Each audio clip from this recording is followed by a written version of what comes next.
if you had a glass of water, and there was in front of you a Muslim man, and you have another person, who has a child with him, and this person is an atheist, who would you give it to?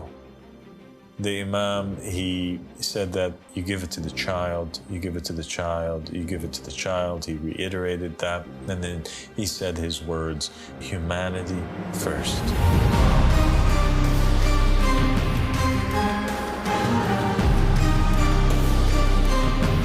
أعوذ بالله من الشيطان اللعين الرجيم بسم الله الرحمن الرحيم اللهم صل على محمد وآل محمد الإمام والمهديين وسلم تسليما. Assalamu alaikum wa rahmatullahi wa barakatuh, my dear brother Sermet. Wa alaikum assalam wa rahmatullahi wa barakatuh. Father, for you speak. Thank you for joining me today. Thank you for having me. It's a big honor. So today we want to talk about a really important topic, and that is the da'wah, the message of Imam al-Mahdi alayhi salam. So we're obviously proclaiming to the world that the 12th Imam, Imam al-Mahdi, the Imam of the time, the one whom in this day and age Rasulullah sallallahu alayhi wa had meant when he said, whoever dies and doesn't know the Imam of their time has died the death of ignorance. The Imam of the time, Imam al-Mahdi, Muhammad ibn Hassan al-Askari alayhi salam, the 12th successor to the Prophet Muhammad. We proclaim that he is here, and we're giving glad tidings and have been for many years, and that he has a message, and people ask about that message. And I think that, you coming from a background where your parents are Iraqi, and you have interestingly enough, a parent that comes from a Sunni background, yes, and one that comes also from a Shia background. Yes. So you're really familiar with this idea of Imam al-Mahdi alayhi salam in both Sunni traditions and Shia traditions, right? And I think that the first thing that pops up in the minds of people when they're talking about Imam al-Mahdi is this man that's going to appear on a horse, and he has a sword, and he's killing people, bidabbah fi nas, and all of this, yeah? Yeah, for sure.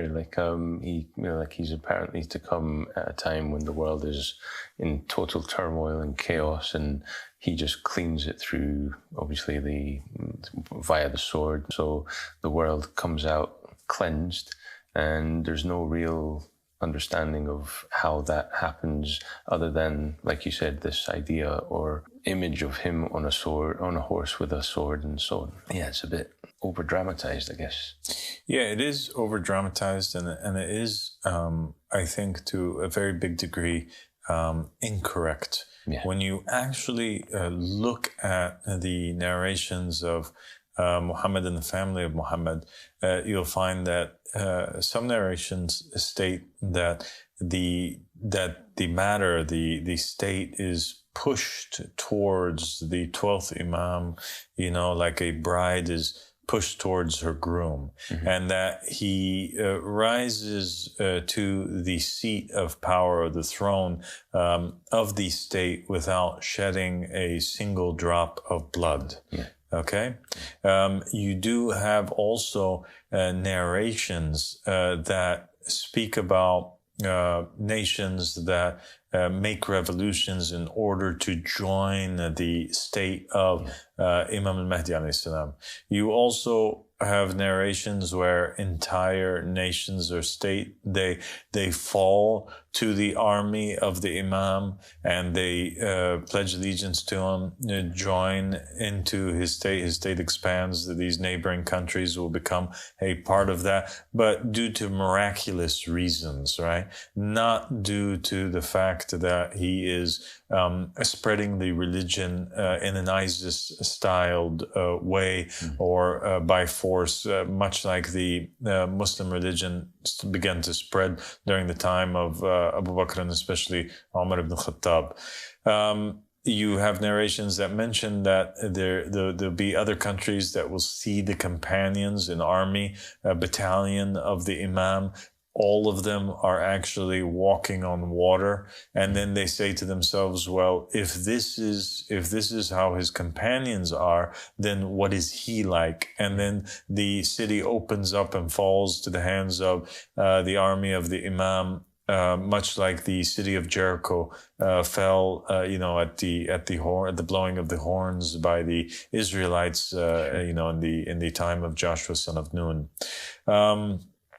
Imam al-Mahdi alayhi salam, there are narrations that state that there are physical struggles, that there are battles that take place. But when you really hone in on these narrations, you'll always find that it is, for example, narrations that are stating that between the imam and between the Romans, for example, there's a peace treaty, but then the Romans, they break that peace treaty, and they're the ones that are aggressing.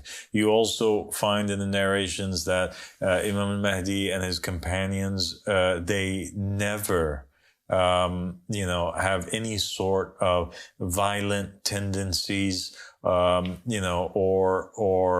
military type operations or actions they're really focused just on da'wah work, calling the people to Allah subhanahu wa ta'ala until there's a character called an-nafs az-zakiyya, and this nafs az-zakiyya, this pure soul who's innocent, he is slaughtered. And the assumption also is that this slaughtering of the pure soul happens after many of the Ansar had already been imprisoned or killed or oppressed over the course of a long time period. And so then the Ansar act in self-defense, and that's where you get some of these narrations that mention that there are battles that are taking place. There's also enemies that in the narrations that are mentioned, like, for example, the army that gets swallowed by the earth. This army, the Ansar of the Imam, they're not doing anything. They're just preaching, and then this whole entire army goes forward to oppress them or go out against them. Because they have doubts that they're trying to, stir up, or their message, they don't like the message of the Imam. And so God causes the earth to swallow them.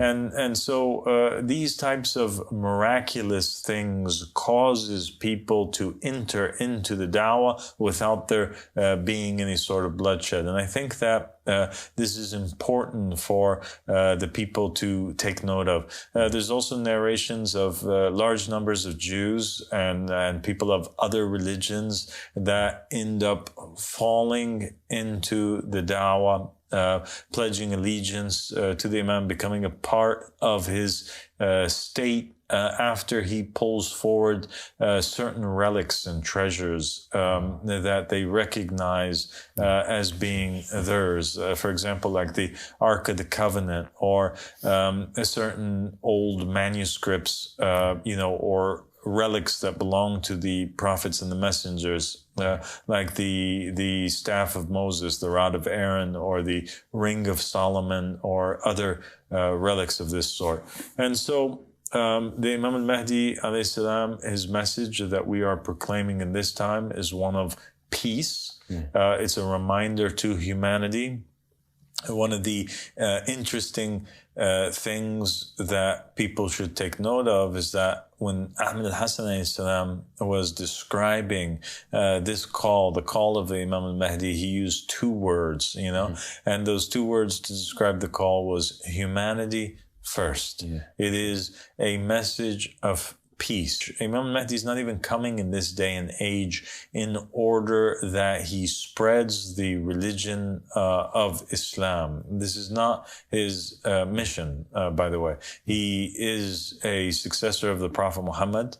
Of course, he has a firm knowing, belief, yaqeen, certitude, in the fact that the Prophet Muhammad was a true prophet, and that the religion of Islam in its true original form is the religion of God and the religion of all of the prophets and messengers. But in the narrations, and according to his own statements today, in this day and age, Imam al-Mahdi does not prohibit other people from practicing their own religions. He believes in absolute religious freedom.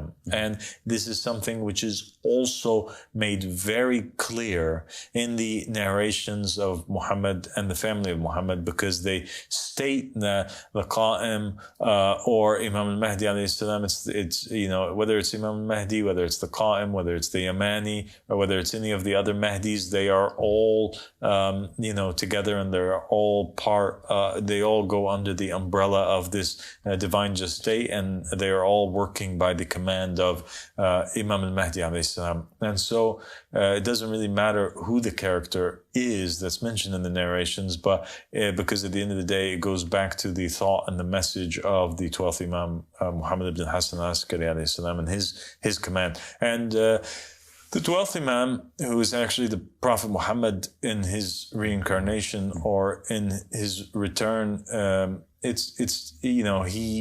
he rules the people in the divine just state by their own books. So his message is the message of the supremacy of Allah subhanahu wa ta'ala.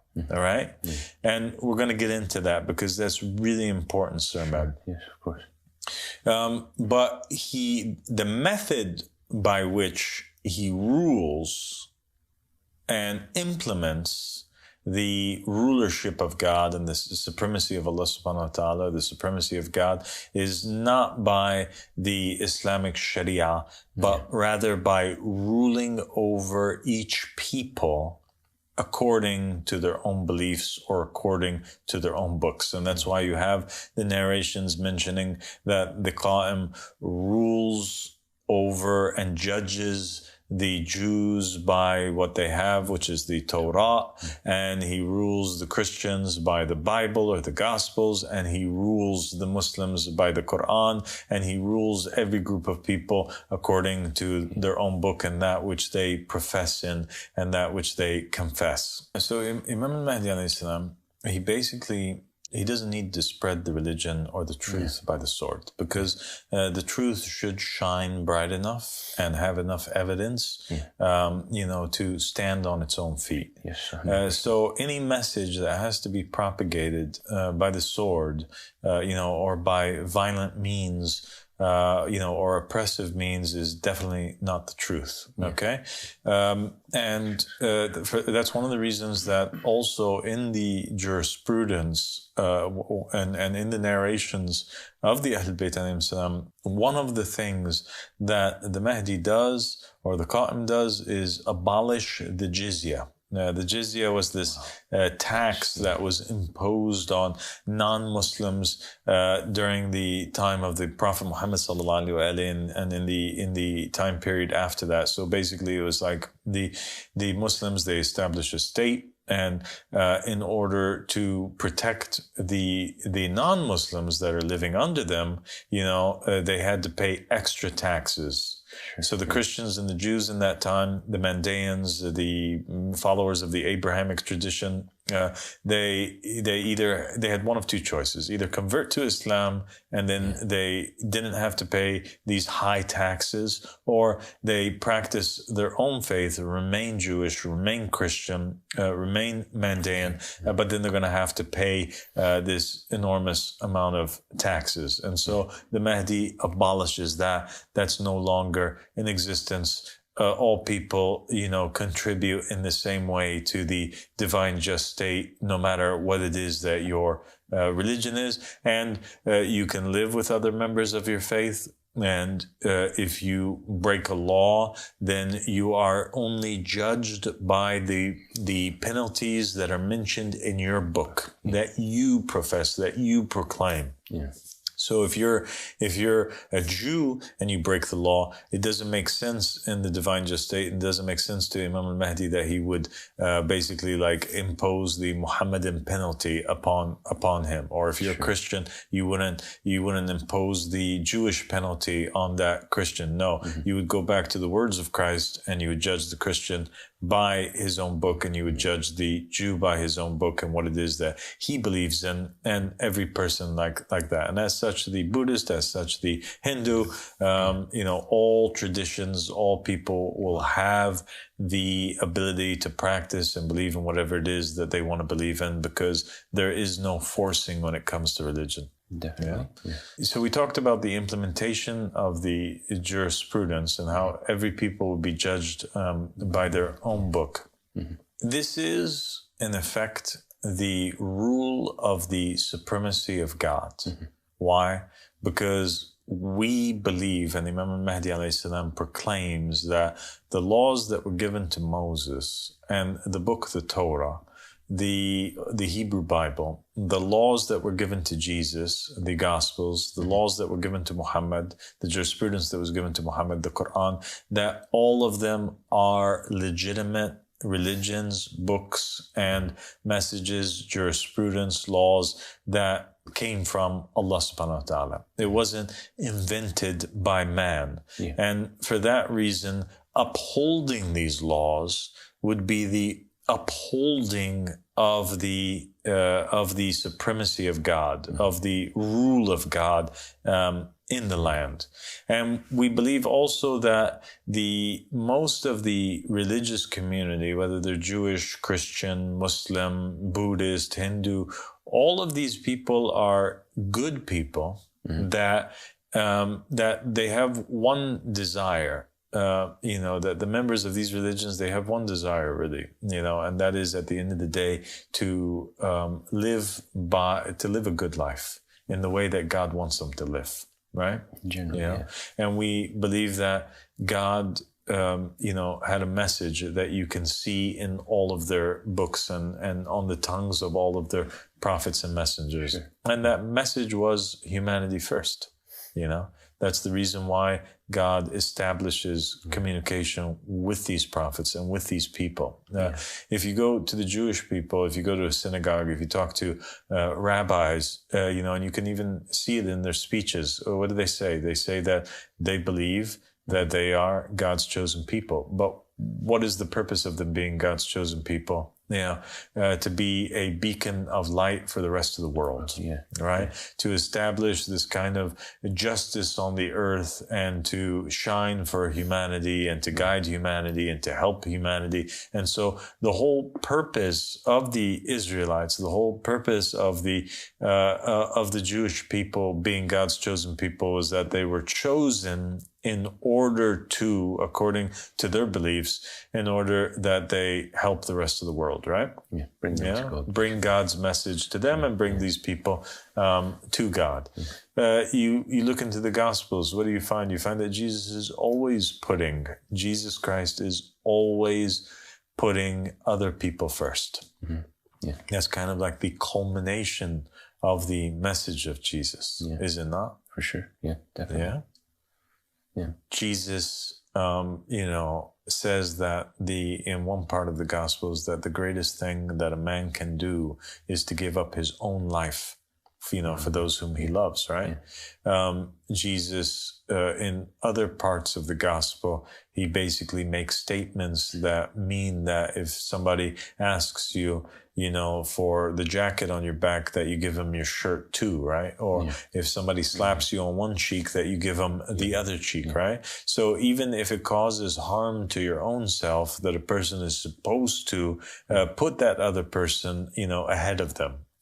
He says even that there's no reward in just loving those people that love you, but rather he commands us to love even our own enemies. Yeah. Okay. So what does that mean? That means he's not saying my followers first. He's not saying the Israelites first. He's not saying the people of my town first. He's not saying America first. What is he saying? He's saying humanity first. 100%. Yeah?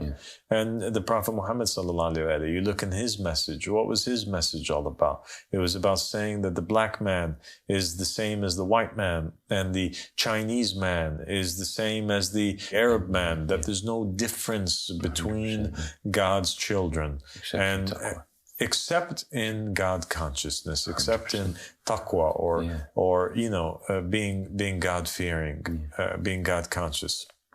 And wanting for your brother what you want for yourself. Exactly. Wanting for your brother what you want for yourself. And Ahmed Hassan, one day he posed this question to his followers. He said, if you were standing and you had a glass of water, and you had only one glass of water, okay, and there was in front of you a Muslim man, okay, who wears the galabiyah. He uses the miswak. He follows all of the sunnah. He's a reciter and memorizer of the Quran. He's a brother in faith. And you have another person, who has a child with him, and this person is an atheist, right? And he's asking for a glass of water. Who would you give it to? Some people of the Ansar, they said we'd give it to the Muslim. And others, they said we would give it to the child because he's a child, and the child is, he's still not an adult. He hasn't disbelieved in God. And they started giving these responses that kind of indicated that the correct answer would be to prefer the person who believes in God over the person who disbelieves in God. And the Imam, he said that, you give it to the child, you give it to the child, you give it to the child. He reiterated that. And then he said his words, which is humanity first. You be a human being. You were a human being before you became a member of a particular faith. That's what you must be anyway in order to be qualified to be a member of any faith. And any faith, any message that came down to humanity, its purpose was to make people into true human beings and to give them those directions, that guidance, which causes a person to be, to hold himself to a much higher moral standard that only human beings would hold themselves to. And that's what distinguishes, us from the rest of the creatures, the animals that are on the planet. Yeah. It's totally rational and lacking in the world today, really. So it makes total sense. People have this attitude of taking no matter what, and not giving, and it's barbaric, really. It is barbaric. And if you reflect on the state of the world today, that's why Imam al-Mahdi alayhi salam has come, because the world has reached such a degree of tyranny and oppression that it's unbearable. You have a small percentage, of individuals that own 90%. You have 10% of the world's population owning 90% of its resources. You have 90% of the world's population scrambling and running in a loop, like a guinea pig runs in its wheel, in order that they compete with one another to, over that remaining 10%. You have food that is being wasted. We're talking about tons and tons and hundreds of thousands of tons of good food that, instead of being donated to the poor on a daily, a monthly basis, ends up going to waste because they want to write it off, and not get taxed for it. And if you give it to the poor people, the government considers that this was something which is taxable instead of something which is tax deductible. And so the businesses, in order that they make more profit and they don't have to pay more money, they end up, and not just the restaurants, but also the supermarkets. If you walk into any of these supermarkets, whether it's Meijer, Kroger, Asda, Lidl, any of these big chains, these supermarkets, what takes place behind the scenes? They have, in the back area of their supermarket, they have this waste place, and the waste place is where they place not only all the products that are expired, but they also place in there all the products that are not expired, but just is not selling, and it literally gets hauled off to the trash, and they write it off as a loss, so that they are not held liable, and all the meanwhile you have every single day 25,000 people that are dying of starvation. Yeah. And do you understand that's 25,000 human beings that just need $1 each to survive. Yeah. Not die. To be filled for that day. $25,000. And we have hundreds of millions of dollars. We have billions of dollars worth of food that is going to waste. For this is the opposite of the teachings of the prophets and the messengers. This is the opposite of humanity first. This is the epitome of me first, my country first, me as an individual first. And Imam al-Mahdi alayhi salam, his message proclaims the opposite. His message is that all the prophets and the messengers that came to tell us that what we should be doing, instead of trading with one another, instead of seeking to gather gold and silver, is to our currency, which we should be actively pursuing, is to ensure that our brothers and our sisters in humanity have what it is that they need.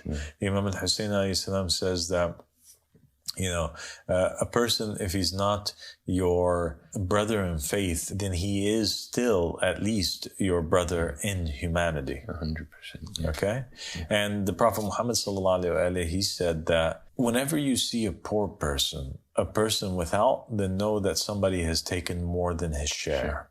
And so what is the Prophet trying to say there? The Prophet is trying to say that every single person that is born on this planet automatically has a right to receive from the planet everything that he needs to live a decent, fulfilled life. 100%. All of the resources around the planet belong to all the inhabitants of the planet.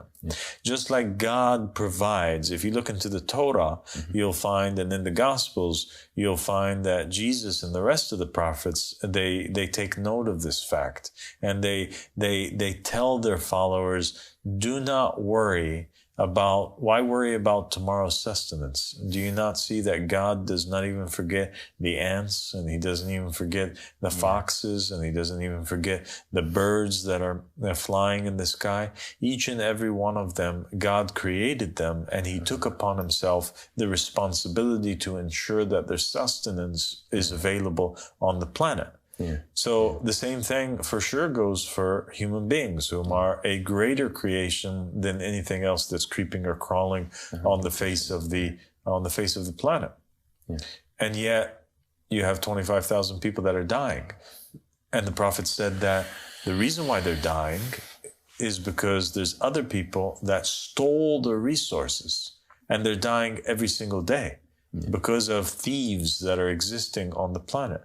So anybody who has more than their share, more than what they need to survive, these CEOs that have salaries worth, 250 million a year, bonuses of 1 billion a year, salaries of I don't know what, trillion and zillions and all these crazy numbers, while there's people that are dying, that this is a crime, that these people are thieves, these people are, should be held accountable for that, and that the system and the law legislation that allows for companies and individuals to operate at such a degree that itself is something wrong with humanity, and that's a great crime.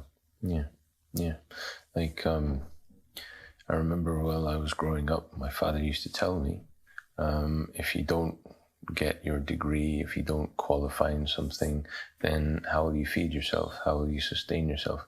And this is a man who grew up, obviously, under Shia Islam. And my answer was always, look, God provides, and I don't need to worry about that. I just need to worry about what I'm doing right now. This always was something in my mind that, you know, I wondered where this came from, but now I understand it's a part of the secular ideology, isn't it? Like, where we obsess over how we're going to survive, how we're going to gather wealth, how we're going to provide for ourselves, when in reality, as you said, it's already been planned for us. It's already been provided for us the moment we were born.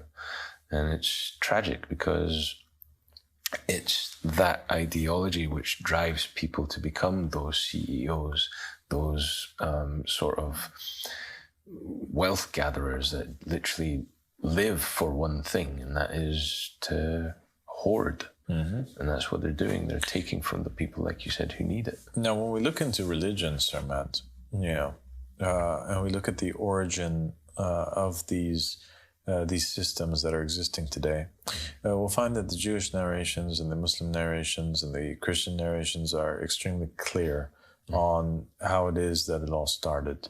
And they're clear also on the fact that this is not how God intended it to be.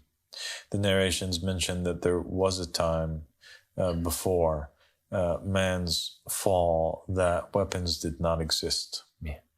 And they're very clear on the fact that there are the children of Adam, the children of Seth, that are human beings. And then you have these other children of the devil, these children of Cain, that are seeking to oppress the children of Seth. And that they're more focused on building these grand cities, and they are the ones whom are responsible for inventing things like scales and currencies and trade. And before that, this is not how human beings used to operate. Before that, human beings would operate like a bunch of children that are innocent, that would wake up in the garden of God, and each one would go do something that they felt they were good at doing in order that they bring happiness and fulfill the needs of their family members, of their tribe, of their fellow human beings. So you would have like Abel going out and he's tending to his flock. And why is he tending to his flock of sheep, right? Or his herd of sheep? Why is he doing that? In order that he bring, the wool, so that not only Adam and Eve and himself could wear, but also Cain could wear, right? In order that he brings forward a sheep to be an offering to God, in order that he works the ground or the land, right? As to where you find in the narrations that it is the children of Cain that are inventing and the first ones to bring into this world things such as weapons. It is Cain who was the first one to use an object on the planet to kill another human being. It is the children of Cain that build these cities, like the city of Enoch, and invent all these types of entertainment to distract people. And it became common amongst them to trade and cheat and be focused on gathering money. And we find that it is the children of Cain that were in power in the time of Adam, and they fill up the earth and they oppress the children of Adam, so much so that in the end Noah has no choice but to ask God that the flood comes down. And God is forced to wipe out the earth. And we find that there is a repeat of that which is taking place in this day and age. You have now the children of Cain have controlled almost every part of the earth. They're going against every single law and commandment that God has brought down. God says in the Quran to people, he says, go forward and travel in the earth. Would they do the exact opposite? They set up borders and they invent things called passports, and they convince you that, you're not a human being, but you're actually an American, or you're a Canadian, or you're a Mexican, or you're an Egyptian, or you're a British citizen, and and in order for you to travel outside, actually, you know what? To get this little thing over here, you need to pay us a certain amount of money, and then we're going to give you this passport, and it's really just a book that gives you the authority to cross into another country, when God had already given humanity and gave all human beings the right to travel across the entire planet. It's a tragic and very sad thing that they have done, and they have invented and came up with and amassed and have taxed people in order that they build weapons that are so mighty that it can destroy the entire planet, 100,000 times over. Yeah, they've essentially commodified human beings. They've turned them into something that can be traded, which is despicable when you think about it. With every control measure that they implement, it's literally like driving cattle, isn't it? It is. There's no humanity in it. It's literally just wealth gathering and capitalism at its worst, really. And it's reached this point where it's unbearable. Yeah, and you have this contrast of images here where you have, these tax collectors repenting from their evil deeds in order that they follow Jesus Christ, right? And you find the prophets and messengers condemning the tax collector. And the Prophet Muhammad, even in the narrations of him and his family, stating very clearly that there are certain individuals that God will never forgive on the day of judgment. If they don't repent and stop doing what they're doing and they die, God will never accept their repentance. And from those individuals, he mentioned the police officer, and the judge, and the tax collector. Wow. And those three roles are three fundamental roles in upholding the state of the tyrant or the or the oppressor today. The message of Imam al-Mahdi alayhi salam is that humanity is first, and that all of the so-called countries and organizations that exist on the face of the planet today, even though they proclaim humanitarian causes and they proclaim that humanity comes first, but actually their very setup was based on the oppression of human beings, and that it was all a trick and deception. And everything that these organizations and these countries and these man-made laws were set up to do was to contradict actually the laws and the teachings of the prophets and the messengers. So the prophets and the messengers, they say one thing, and the nations are proclaiming that they're followers of these prophets and messengers, that it's a Jewish nation or it's a Christian nation or it's a Muslim nation. But in reality, they are the anti-Islam, anti-Christianity, anti-Judaism. Yeah. And it starts, its very foundation is the appointment of a leader, right? A ruler, a prime minister, a president, a king, right? A government that was not appointed by Allah subhanahu wa ta'ala, that was not appointed by God. And it's odd that the Jews and the Christians and the Muslims, they can't see that. They can't see that they were taught in the Quran that God said, I am the one who chooses Adam. I'm the one who makes him a vicegerent in the earth. I'm the one who blows in him of my spirit. And he's commanding the angels to prostrate. And initially the angels, they don't know. They're confused. They don't know why they should prostrate. They think that they have a better choice, a better idea. They propose to God, to not create human beings in the earth. They propose an alternative to be successors to him in the land. They say that we're the ones, meaning the angels, we're the ones that obey you. They're not obeying you. They're going to spill blood in the land. And God tells them, verily, I know that which you don't know. And so the core idea in Islam is that you cannot run government based on your own system or your own ideas. You have to submit to the laws of God and to, more importantly, the person whom is appointed, who's chosen by God. And they have that in the beginning of Islam. They have the idea in Islam that God chose all of the prophets and the messengers. You have verses in the Quran that state that we did not send a single messenger except that he be obeyed. You have Prophet Muhammad sallallahu alaihi wasallam being God's choice to sit on the throne and to be the political leader and the religious leader of the nation of Islam.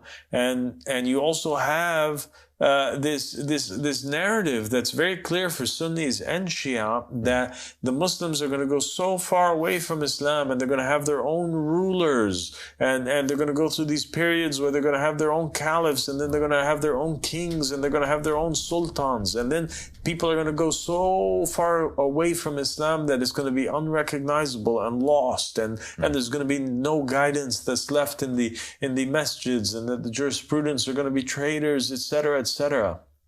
And then what happens? And then the Mahdi comes. And they believe, Sunnis and Shia, that the Mahdi is a guy who's appointed by God. And that it's obligatory, at least they agree in that it's obligatory to follow and pledge allegiance to this man who is appointed by God. So it starts off with an appointment by God. It continues consistently to be an appointment by God. And then it ends with the appointment by God. So how do Muslims not see this? Same thing in Christianity. What do they think? What did they think? What do Christians think today? What do Americans think or Europeans think? The European Christian, the American Christian who believes in these two contradicting ideas of democracy and also the Bible. How do the two come together? It's impossible that they come together because they believed that the Romans were electing and putting into power their own choice. And the Quran and the Torah and the Gospels say if you follow most of the people in the earth, they would lead you astray.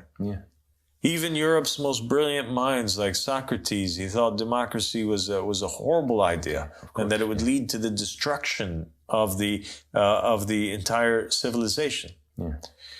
And so they believe that Jesus came, and Jesus was this appointed ruler by God, right?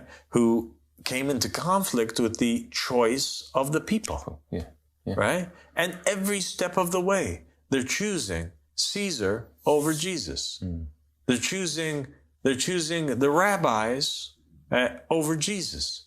They're choosing Barabbas over Jesus, all right? They choose the criminal over Jesus. So the human beings are unable to appoint. And oddly enough, the Christians are waiting for the return of Jesus. In their narrative, it's the same thing like in Islam. The Christians end up going through these phases where it becomes really bad, and there's wars and there's punishments on the earth, and the Antichrist is sent, and I don't know what, and all this famine and disease and bad things are taking place. And it necessitates that somebody come and save the day. And it's not democracy, guys, according to the book of Revelation, that comes and saves the day and cleans up the mess. It's not. It's not the Democrats. It's not the Republicans. It's not the communists. It's not the socialists. It's not Trump. It's not Putin. It's not Biden. It's not Clinton. You know who it is? It's Jesus Christ. And who's Jesus? Jesus in his second coming is the appointment by God, the appointed one, the successor of God in the land. But the very system is set up to oppose him. Okay, because America and the European nations and the UK, they can only be ruled according to their constitutions by the people that were elected by the people. Yeah. So unless Jesus is elected by these nations, he can never rule over them. Yeah. He would be a terrorist, he would be an enemy of the state if he attempted to rule over them. Do you understand? Yeah. And that's crazy. That's insane. And it's insane that he doesn't even qualify to rule over them. There's nothing in the Constitution that says in the second coming of Christ, we will all submit or hand over the power, or that he can ascend to the throne, or this is a state that is built for him. But they lie. The constitutions and the founding fathers, they lie. What do they say? They say, oh, it's built upon Christian ideals, but it's really not. It's built upon the anti-Christ ideals. Yeah. Where the Christ himself has no chance because he's not an American citizen. He's not an Italian citizen. He's not a UK citizen. So how can he ascend to power in any of these countries?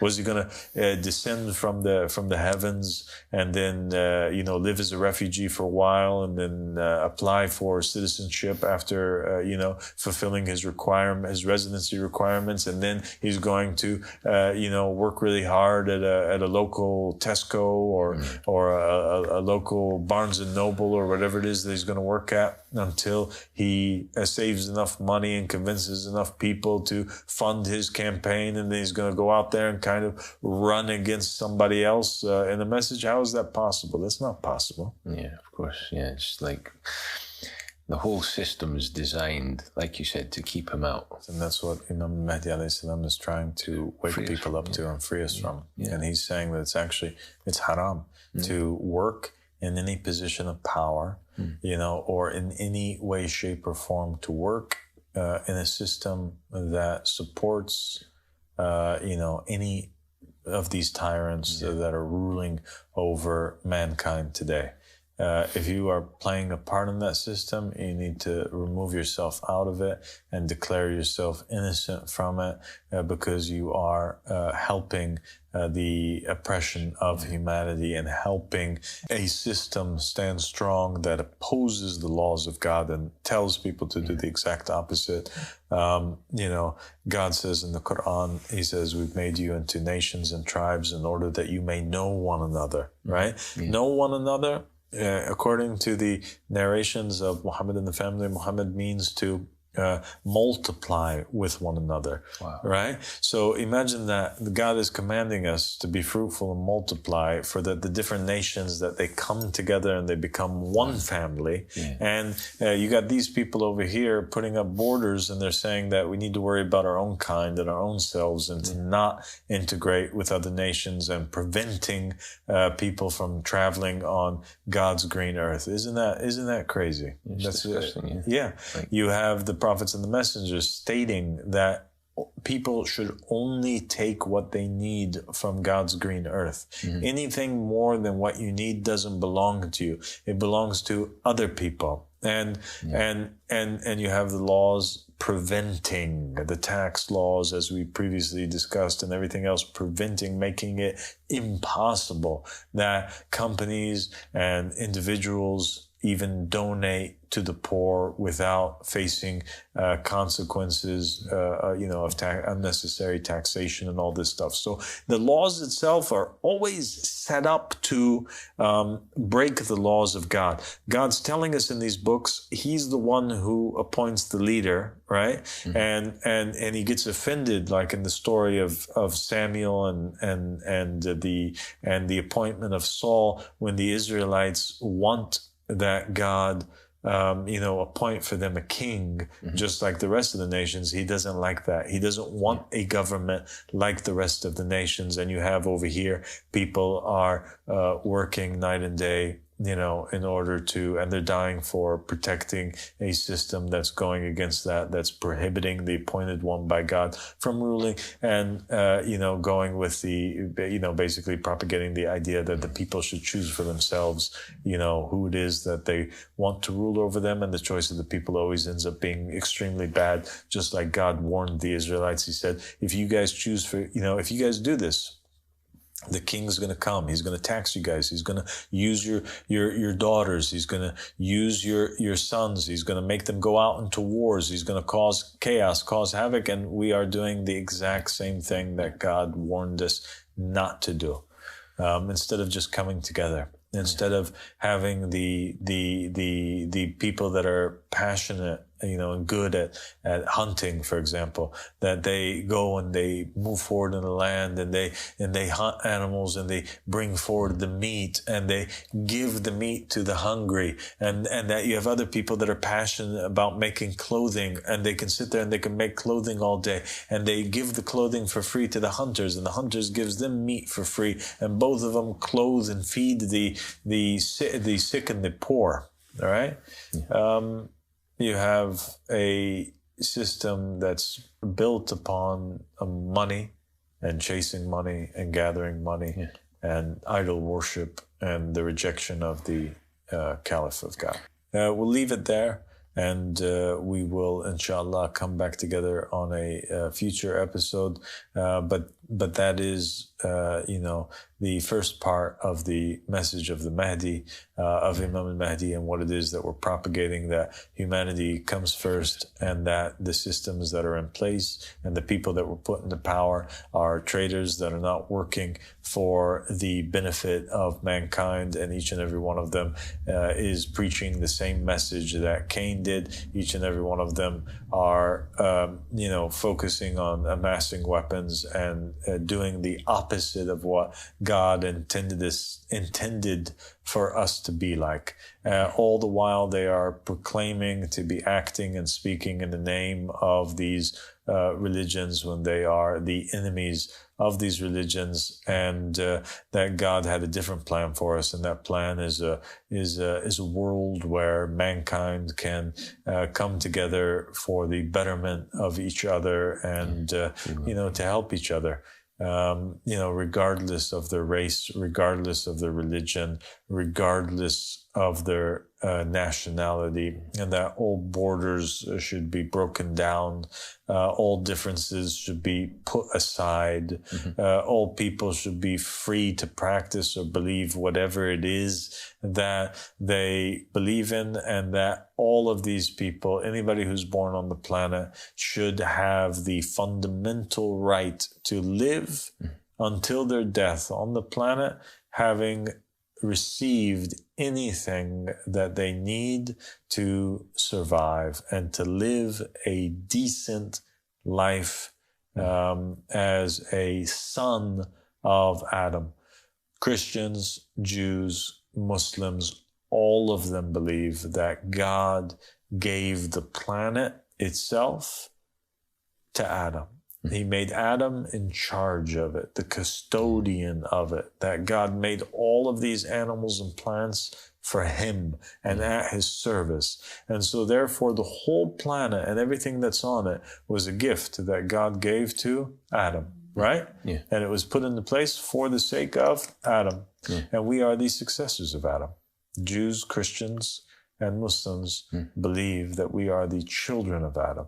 And so every human being that's born on the planet, right, deserves his fair share or her fair share of the inheritance of their father, and to be sustained by the goodness that the earth has to offer.